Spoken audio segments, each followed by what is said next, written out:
Hey guys, welcome back. Today we are bringing you another great game of Cedh. But before I start the video, I want to let everyone know that I'll be moving next week. That most likely the video will be delayed, but we'll resume with our normal schedule shortly. Thanks so much for understanding. Ever wanted to get a commander pod in on Spell Table but couldn't find enough players? Missing that last one player to fire a game on your Discord server? Well, try Mtg Matchmaker, the first cross-server webcam Mtg matchmaking Discord bot.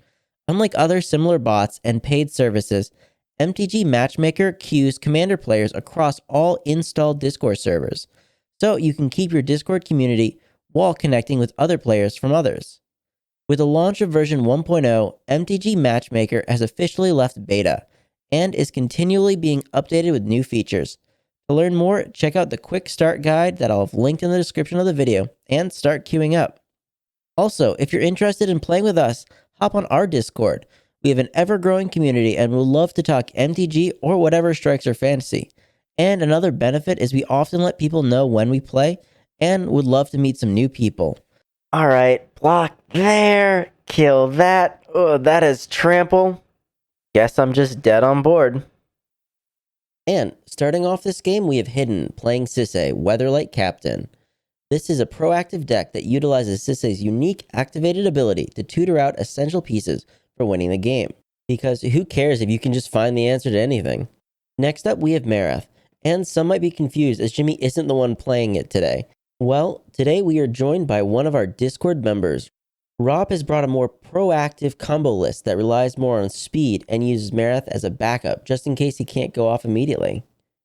In the third spot, we have Fernando bringing back a classic, Brago King Eternal.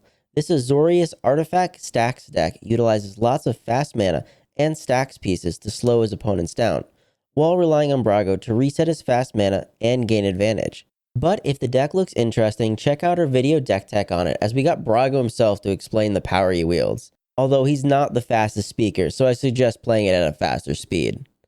And bringing up the rear, we have Jimmy piloting Tasigur.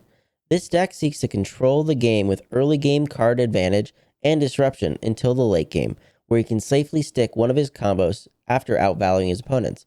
But without further ado, let's get on to the gameplay. Jimmy has a pre-game action. Just pre-game action. I don't have any pre-game action. Cheetos. You're gonna eat Cheetos and play Magic. This Pre-game. For your sleeves. Oh boy. That's Please. Hidden actually starts the game off right with a command tower and casts an Avacyn's Pilgrim. Rob likes what he sees and plays a forest.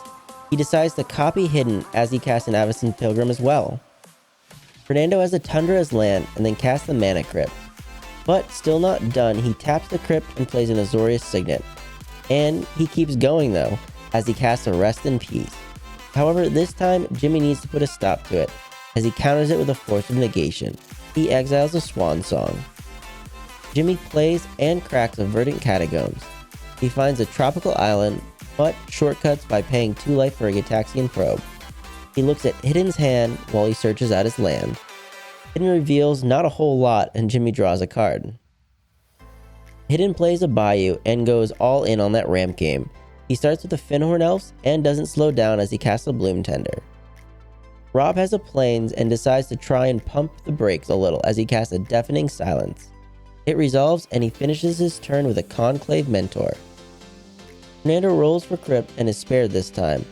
He plays and then cracks a Prismatic Vista to go and grab a snow-covered island. He plays an Arcane Signet and then casts a Recruiter of the Guard, and the Guard finds a Skyclave Apparition. Jimmy on his turn cracks a Misty Rainforest to grab an Underground Sea, and while he's searching he casts a Ghostly Pilferer. Hidden also has a fetch, this one being a Polluted Delta. He cracks it to find an Underground Sea. Next he casts a Lazav, the Multifarious, and surveils a Breeding Pool straight to his graveyard. Rob plays another forest as land, but laments about not having the red mana needed to cast Marath. So instead he casts a Cryptic Trilobite. He then moves to combat and swings his Pilgrim at Jimmy for 1. You sure I want block? I thought about it. No, you didn't. Don't play. Fernando on his turn takes 3 from his crypt and casts a Prophetic Prism. It ETBs and it draws him a card. He then plays a tapped Hollowed Fountains and finishes his turn with the tutored Skyclave apparition. He decides the Conclave is the most dangerous thing and exiles it. He ends his turn, but not before hitting Jimmy with Recruiter of the Guard for 1. Jimmy heads straight to combat and swings the Ghostly Pilferer at Hidden. And before blocks, he discards a land to make it unblockable. And in response, Hidden kills it with an Abrupt Decay. On his second main, Jimmy has a Command Tower and then casts Tasigur, delving away almost everything but the Force of Negation. He ends his turn searching out a card with the Demonic Tutor. Hidden plays an Exotic Orchard as land and casts Sisay. Knowing he can activate it at instant speed, he passes the turn. But at his end step, Rob swords Sisay, and Hidden activates her. He finds a Kinnan for even more mana and hands the turn over to Rob. Rob also finds more ramp as he casts an Earthcraft and passes the turn to Fernando. Fernando wins his Crypt Trigger and then plays a snow-covered island. He casts Brago, and while Jimmy is afraid of the king, he lets it resolve. Okay, go ahead, Fernando. Have fun. I'm not trying to suggest anything. You can, I'm just passing priority. You're Fernando, I'm telling you, it's not a suggestion. Alright. Jimmy has a quick turn, just casting a Soul Ring. Hidden plays a Scalding Tarn and cracks it to find a Taiga. Next, he recasts Sisay and decides to go full greed. He casts a Diabolic Intent, sacrificing the Finhorn Elves. Jimmy doesn't like the tutor though and responds by activating Tasigur. He mills and picks Rob, who gives him the Force of Negation, which Jimmy casts, exiling a Thought Scour. After this, Hidden taps his mana and activates Sisay. He also realizes that he miscounted his mana and should have instead found Teferi at the start of his turn to prevent any interaction. Feeling like an idiot, he decides to find an Oko and upticks him to turn the Brago into an elf. Well, I guess Oko really is good at stealing crowns. Rob untaps and finally draws a red source as he plays a Windswept Heath and cracks it for a Taiga. Now having access to red, he casts his commander Marath. Fernando is on a hot streak as he wins another Crypt Trigger and plays a snow-covered island.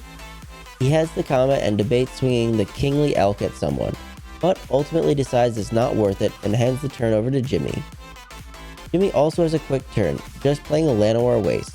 But at his end step, Rob removes a counter from the Trilobite and activates Marath, remove a counter and kill Hidden's Bloom Tender. And then 2 more counters takes out his Kinnan as well. Now with the Marath out of the way, Hidden activates Lazov to become a copy of the Finhorn Elves. Hidden, realizing how annoying interaction is, decides to activate Sisay and finds Teferi, Time Raveler, but doesn't activate him immediately. Instead, he casts a Soul Ring. He decides to chance it again, fearing Rob could just win on his turn, and minuses Teferi to bounce the Tasigur in hopes he draws what he needs. Jimmy, having mana open, activates Tasigur and mills too. Once again, he picks Rob and gets back the Force of Negation. Hidden doesn't draw what he wanted. I'm so sad, I just needed a red source. He then has Lazov become a copy of the Bloom Tender, which he taps to cast a Faberer Elder, and upticks Oko again to turn the Trilobite into a 3/3 elf, to which Rob responds by tapping it to add a counter to it. Rob apparently drew something really spicy. Wow, what a bad magic card. But doesn't have much as he just cast in the Emil the Blessed. Fernando again wins his Crypt Trigger. This crypt's been pretty nice to me. He plays a Command Tower as land, and this time he decides Brago needs to come back, and swings the Elk at Teferi. Hidden blocks it with his Elder, and the Elk is slain. On his second main, Fernando improvises out a Whir of Invention, and ends up finding a Cursed Totem. His smugness is short-lived as he realizes that Oko can just remove the totem, negating his whole turn. Jimmy sets up for the future and casts a Noxious Revival to put his Demonic Tutor back on top, and then follows that up with a Hull Breacher, and finally ends his turn by delving away for a Tasigur. Hidden starts off his turn uptaking Oko to remove the Cursed Totem. Now having access to his mana, he casts his missing red permanent, that being a Mayhem Devil, which now lets him tap his Faberer Elder for Wooburg.